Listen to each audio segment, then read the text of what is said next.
안녕하세요, 여러분. 오늘은 이제 야외에 나와서 이제 잔디밭에 앉아봤어요. 그래서 그동안 이제 너무 바빠서 하는 거 없이 아이들이 이제 학교를 가니까 여기는 이제 9월에 이제 새로운 학기가 시작돼서 도시락 싸고 막 애들 학교 가는 거 준비물 그런 거 챙기고 나니까 시간이 벌써 오늘 목요일이네요.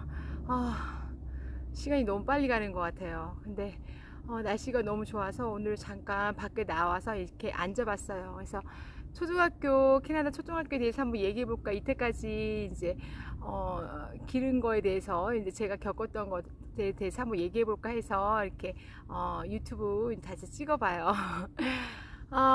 저희 아들, 큰아들은 이제 첫째는 올해 이제 그레이드 5, 이제 5학년이고, 이제 둘째는 어린이집을 이제 에서 졸업하고 이제 유치원에 들어갔는데, 첫째는 여기 유치원부터 이제 여기서 이제 지금까지 다니고 있어요. 그래서 사실 캐나다도 학군이 있어요. 그러니까 그 이제 한국 분들이 생각하는 학군, 뭐 중국 사람들이 생각하는 학군들이 있는데, 이를테면 그 지역에 들어가면 당연히 집값이 비싸죠. 또 교육열들이 많은 이제 사람들이 모여 사는 거죠.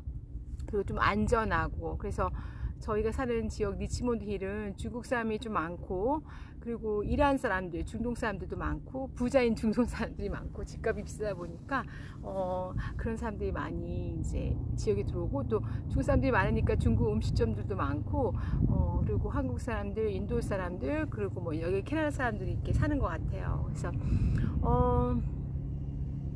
사실 이제 캐나다도 뭐 어느 지역이 딱 아주 부촌인 지역과 이제 또 그렇지 않은 지역이 있긴 한데, 저희 약간 이 리치몬드 힐 같은 경우에는 약간 한국의 목동 같은 느낌, 그런 느낌 들어요. 여기 있는 중국 엄마들 이제 교육열이 높아서 사교육도 많이 시키고, 예, 여러 가지 사교육 정말 한국처럼 중국 엄마들 좀 교육열 좀 세더라고요. 그래서 이렇게 말로만 들어보면 뭐 아이가 진짜 일주일 내내 뭔가를 배우러 다니고 바쁘고 거의 중국에서 한 것처럼 똑같이 여기 와서 하는 분들도 많고 그래요. 근데 저는 그렇지 않지만 저희 아이는 집에 학교에서 이제 오면은 집에서 와서 TV 보고 밥 먹고 뭐 숙제가 있으면 숙제 좀 하고, 그리고 뭐 책 읽는 거에 많이 포커스를 하고 있고요.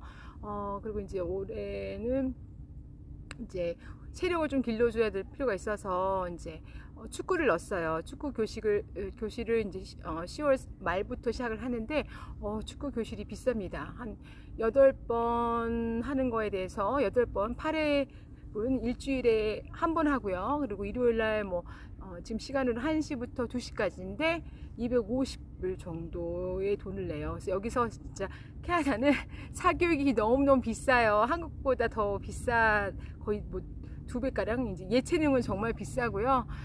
또 최근에 이제 다른 친구한테, 그 친구는 이제 딸이 이제 8학년이어서 이제 고등학교 가기 전 이제 거의 전인데 수학 튜터를 받는다 하더라고요. 수학 과외. 근데 수학 과외가 원래 시간당 60불 막 그래요. 그렇다고 하는데 그 친구 좀 싸게 한다고 아는 사람이어서 그래도 40불, 4만 원이죠. 시간당 4만 원꼴.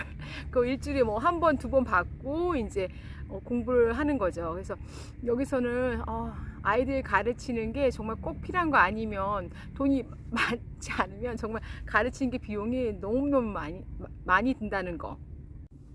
그래서 유치원 같은 경우에는 선생님이 2분이 계세요. 한 분은 유치원 선생님, 메인 티처, 그 다음에 다른 한 분은 아이들 이제를 이렇게 도와주시는 보조교사 선생님이세요. 그래서 지금 저희 아이 같은 경우에는 이제 어린이집에서 이제 유치원 옮긴 지 얼마 안 돼서 지금 화장실 변기가 너무 커갖고 못 앉겠다고 그래갖고 선생님이 그거 이제 이렇게 잡아주시면 오줌 쌀 수 있을 정도로 아이가 사실은 이제 작아요. 그래서 여기는 어떻게 아이를 보내냐면, 그 해에 태어난 이제 1월 1일부터 12월 31일까지 해서 이제 만 4세가 되는 해에 만 4세죠. 만 4세가 되는 해에 이제 유치원을 가는데 저희 아이 같은 경우에는 12월생이니까 만 4세가 안 된 상태에서 이제 학교를 갔어요. 그래서 이제 그 반에서 제일 어린 막내거든요. 그렇고 이제 이 온타리오 지역 같은 경우에는 이제 주니어 킨더, 시니어 킨더라 해서 만 4세와 만 5세를 이제 합친 반을 운영하고 있어요. 그래서 지금 저희 이제 둘째가 있는 반에는 이를테면은 한 살이 더 많은 1월생까지 하면 정말 2년의 차이가 그런 차이가 있는 아이들하고 같이 하고 있고요.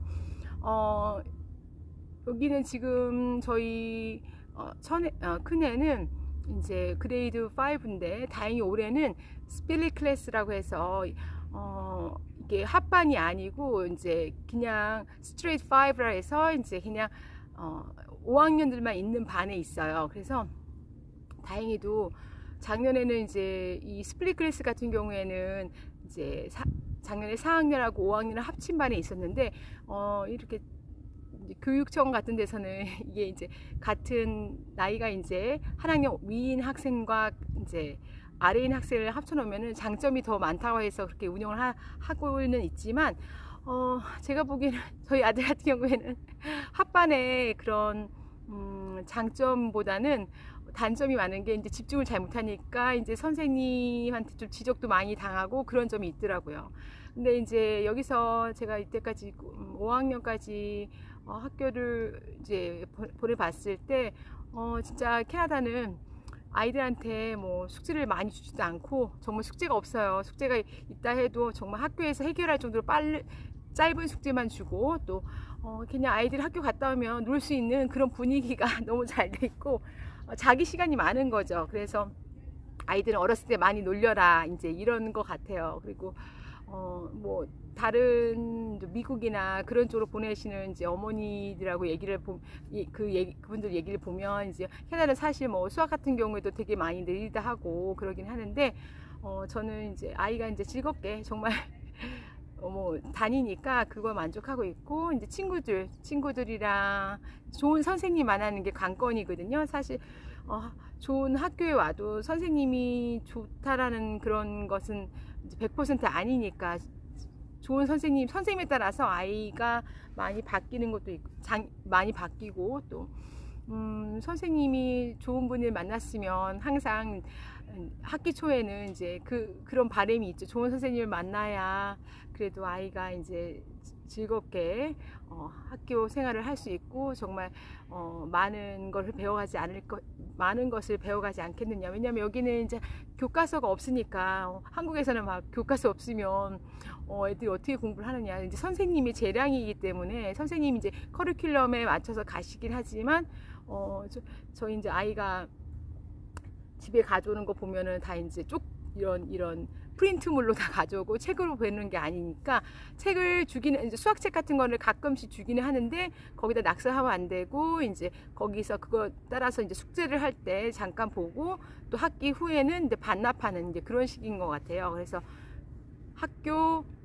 교과서가 없어요. 교과서가 없으니까 이제 그런 부분에서 내가 아이를 공부를 어떻게 하고 있는지 이제 알 수가 없잖아요. 그러니까 숙제하는 것들 이제 학교에서 한 것들을 보면은 이제 자세히 한번 보고 아니면 이제 시중에 나가면 뭐 커리큘럼이라는 책이 있어요. 그래서 캐나다 커리큘럼이라는 책을 보면은 대충 이런 내용을 배우는구나.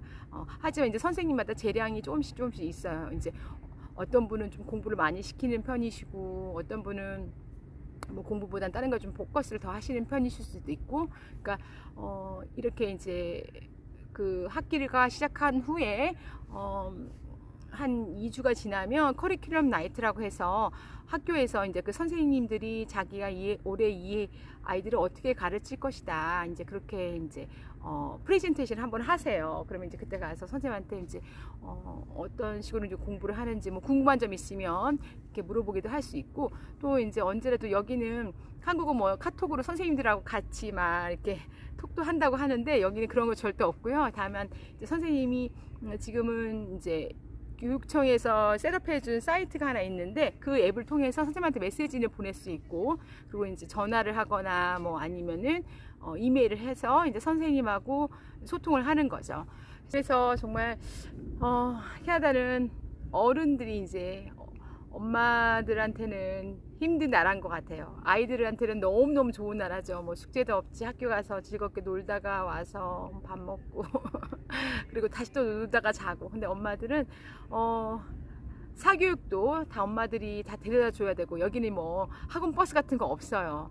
가끔씩 있긴 하는데 그건 특별한 케이스고, 다 엄마들이 뭐 과외를 받거나 뭐 학원을 가려면 다 데려다 줘야 되고요. 또 엄마가 거기 가서 기다려야 되고, 그리고 이제 수영을 뭐 배운다, 다 데려다 줘야 돼요. 수영 30분 동안 배우는데 엄마가 이제 밖에서 30분 기다렸다가 또 나오면 다시 데리고 와야 되고. 그래서 엄마들이 이제 뭐 미국이나 캐나다 같은 경우는 라이드 인생이라고 하죠. 이제 차 태워다 주고 데리고 오고 아이들이 클 때까지 그리고 도시락 싸줘야 되죠, 매일매일. 그래서 엄마들한테는 정말 좀 힘든 나라예요. 근데 아이들은 그거에 비해서 정말 즐겁게 살죠. 네. 그래서 오늘 이제 새학기가 시작돼서 너무너무 바쁘긴 했는데 잠깐 틈이 났어요. 그래서 이제 더 열심히 유튜브도 올리고, 또 이번 주 토요일 날은 저희가 또 이제 가을 캠핑, 캐나다 가을 캠핑 가는데 꼭 기대해 주세요. 정말 이번에는 낚시를 포커스로 해서 한번 이제 그쪽 주립공을 선정했는데요.